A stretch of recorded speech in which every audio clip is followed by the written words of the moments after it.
this morning I'm going to talk about the paper logbook. Sounds like a boring subject, doesn't it? But it isn't.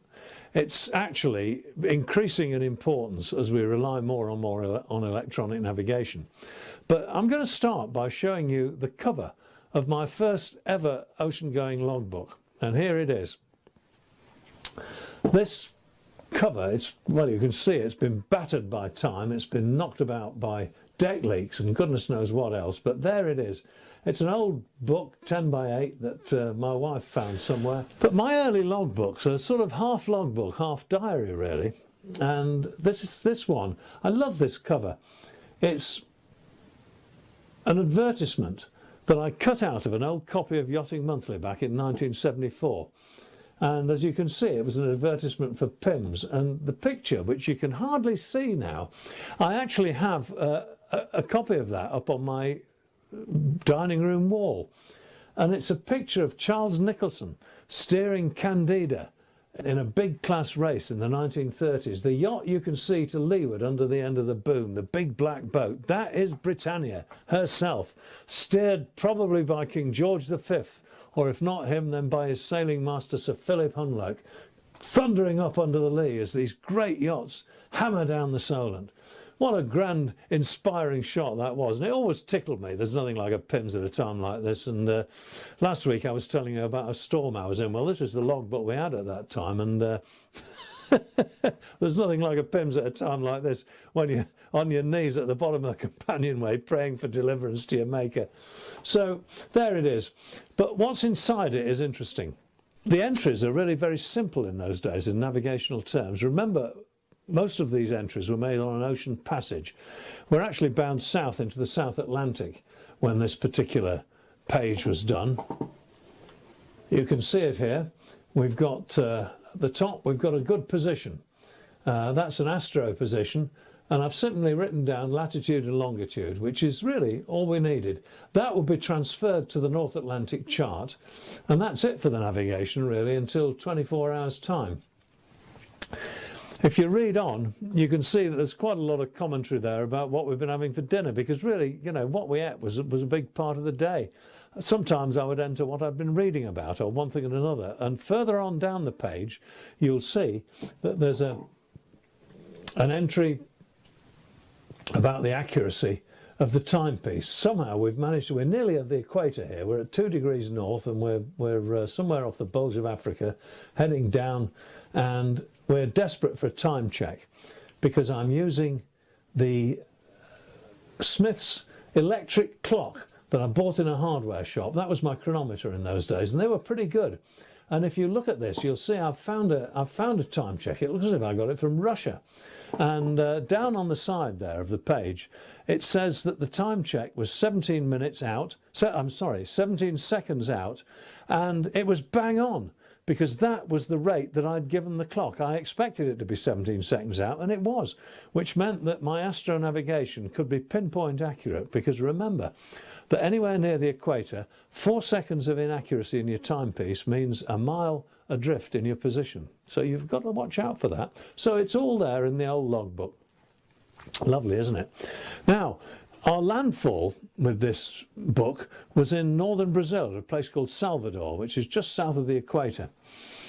When we got there, we were greeted by the master of the port, the captain of the port himself, who was a fully qualified naval officer with brass bound and scrambled egg on his hat, and he came out in a launch, and he came out and he had a girl with him, and the girl had brought a great big plate full of canapes, and he had a jug of rum punch, and he came over the rail, and I said, "Oh, I'm here to clear customs, sir." And he said, "Well, that's quite all right." He said, "Don't worry about that, let's have a drink first."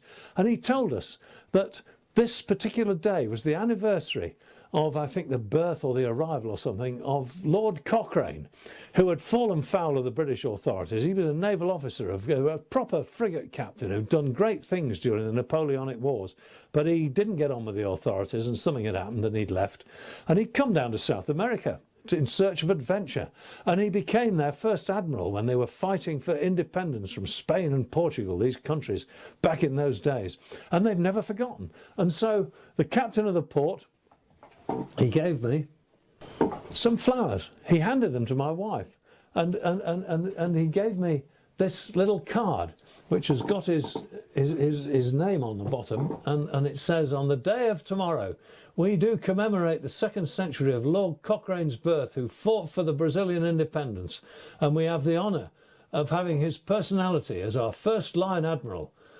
These flowers represents our sympathy to a Great Britain's lady." And that was to Ros.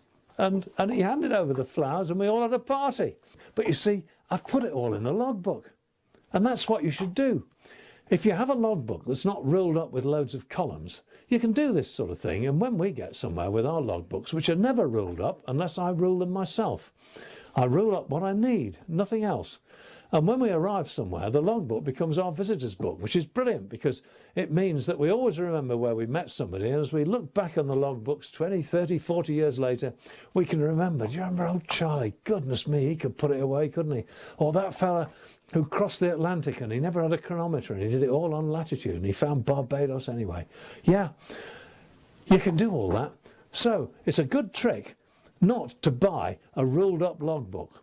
Buy one with blank pages and put the ruled in columns that you want. Now here is what my modern logbook looks like. You'll see that it's an A4 book now, and I've got columns ruled on the left hand side, and on the right hand page I write my comments, and it's all here. You can see, if you look at the columns, we've got time, barometer, terribly important that. You've got to keep a log of the barometer, otherwise you don't know what's happening to the weather. We've got the weather column next, which tells us what the wind's doing, and if it's raining it'll tell us that. We've got course over the ground and speed over the ground. Notice this is a modern logbook. I haven't got course steered and log distance anymore. I'm taking it off my GPS. This is quite important because if the GPS goes down, which is what the logbook's all about, I want to know the most accurate course I've been steering and the most accurate distance run. And really, if I'm taking them off the GPS, they're probably more accurate than what I'm getting off my own personal in-boat instruments, the trailing log or the log that's running on the paddle under the boat, and the compass. It's arguable that you should run those two as well. And I suppose if I was being strictly accurate according to Crocker, that's what I'd do.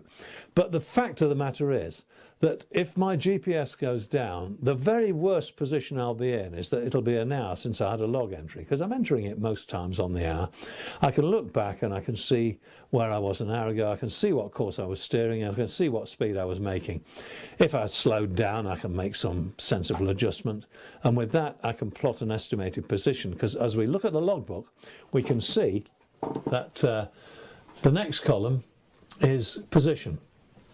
Sometimes it's just got a lat long, but very often I prefer to put a course, rather a range and bearing to a known object.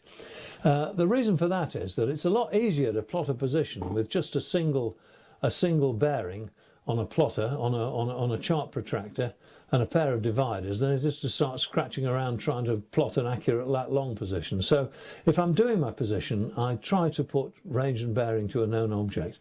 The last two columns on this column page are the generator, which hasn't been on at all today, probably because my engine's been on a fair amount. Yeah, I put my revs down there, and when it goes on and when it goes off. On the right hand page is my comments. Well, these might be past so-and-so cardinal boy, and we can relate it to the time, but it might also be had a jolly good dinner, or sat and had a sundowner reminiscing about that dreadful man we met in the last port we were in. Dear me, how did we put up with him? And we all have a bit of a laugh about that, and we'll put it down in the logbook and then we'll remember it. It's nice to do that. You put your navigational stuff down, but you put a few comments in as well, so it becomes a diary. And that's really the way to run a logbook. The vital thing about it is that it's got the position, course steered and distance run, and from that, and the time of course, and from that we can work up an estimated position straight away on a paper chart if all our electronics go FUT. A classic example of the importance of the paper logbook came to me one time when I was coming into the Solent on a huge container ship. I was with the pilot. Massive great ship. The bridge was bigger than my house, And on that bridge, there was complete control of all this technology. There was the captain sitting in an armchair watching what was going on. There was the mate on watch. There was a chap from the Far East steering. He had a great big numerical compass in front of him that measured the course to half a degree. Marvellous, isn't it? But in the corner of the bridge was the third mate, the young fella, and he had a pad in his hand, a paper pad and a pencil, and he was writing down everything that happened, and he was writing the positions down in pencil on a piece of paper on this high-tech container ship, so that if everything failed, they would know where they were. And that is the secret of the logbook. Paper logbook is the most important safety feature you've got. Some people say it's even more important than the life raft.